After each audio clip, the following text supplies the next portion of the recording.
Here are 5 things to remember about leptospirosis in swine. Leptospirosis is caused by a bacteria that has the shape of a corkscrew. It is a pretty fragile bacteria and it doesn't survive for long in the environment. The bacteria requires an environment that is humid and warm. Therefore, it's pretty sensitive to desiccation. Leptospira can be transmitted through water. The clinical signs associated with leptospirosis are mainly of a reproductive nature. It can cause abortions and return into estrus in sows. I want you to remember that leptospirosis can also happen in humans. It is a zoonosis.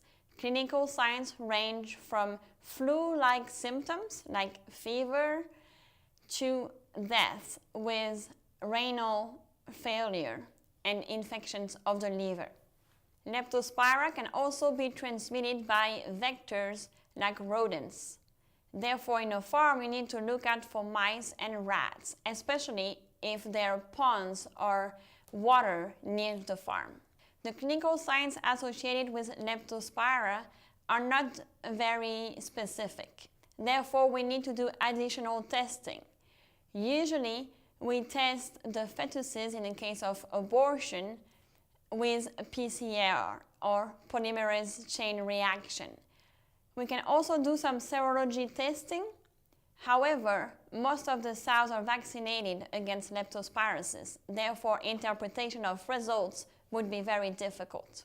Like I said, vaccination is pretty common against leptospirosis, and sows in the United States are vaccinated after each weaning with a combination vaccine with parvovirus, leptospira, and erysipelas.